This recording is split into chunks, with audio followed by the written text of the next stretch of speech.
আৰম্ভ কৰোঁ।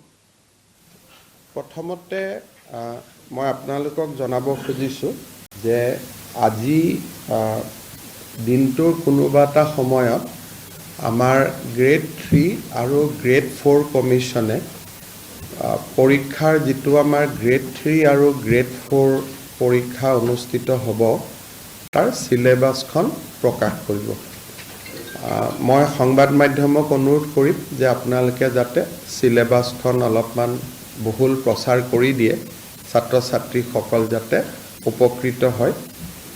আৰু এইবাৰ পৰীক্ষাত এটা নতুন দিশ আমি সংলগ্ন কৰিছোঁ, আগতে পুলিচতো কৰোঁ, যে এইবাৰৰ পৰা নিগেটিভ মাৰ্কিঙৰ এটা ছিষ্টেম হ'ব, অৰ্থাৎ ভুল উত্তৰ কৰিলে মাৰ্কিংটো নিগেটিভ হ'ব। সিদিনাখন মই ফেচবুকত কৈছিলোঁ, তাৰপিছত আপোনালোকে বহুতে প্ৰচাৰো কৰিছে। এইবাৰৰ যিটো পৰীক্ষা ই অলপ খুব এটা চেলেঞ্জিং এক্সাম হ'ব, যে পাৰ্টিকুলাৰ এটা ছাবজেক্টত 11 লাখ পৰীক্ষাৰ্থী পৰীক্ষা দিব। আমি যেতিয়া মেট্ৰিক পৰীক্ষাও পাতোঁ, হায়েষ্ট আমাৰ কেণ্ডিডেট হয় 5 লাখ। 11 লাখ পৰীক্ষাৰ্থীক লৈ পৰীক্ষা পাতাৰ ৰেকৰ্ড ইউ পিক বাদ দি কোনো ষ্টেটৰ আজিলৈকে নাই। কাৰণ ইউ পিয়ে কোনোবা পৰীক্ষা 18 লাখ কেণ্ডিডেট হয়, তেওঁলোকৰ জনবসতি বহুত, কিন্তু অসমত 11 লাখৰ কোনো পৰীক্ষা আজিলৈকে কেতিয়াও কোনেও অনুষ্ঠিত কৰাৰ প্ৰয়োজনীয়তা অহাই নাছিল। এই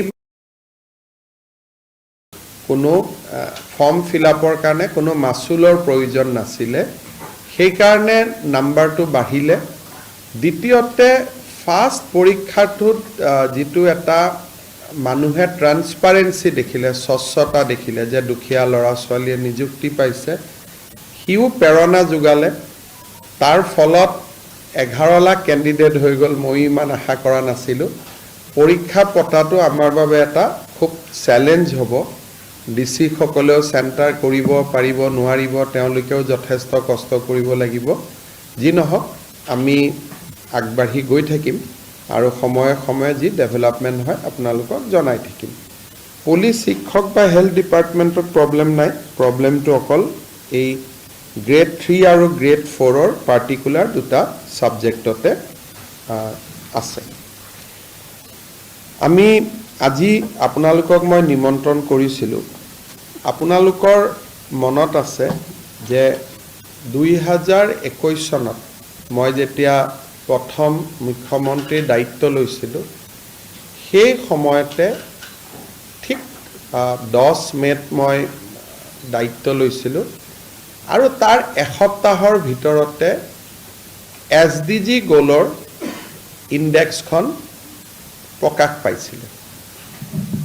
আৰু সংবাদ মাধ্যমে এক প্ৰকাৰ ক'ব গ'লে প্ৰথম সপ্তাহৰ পৰাই আৰম্ভ কৰি দিছিলে যে SDG গ'লত আমি কেনেকৈ পিছ পৰি ৰ'লোঁ।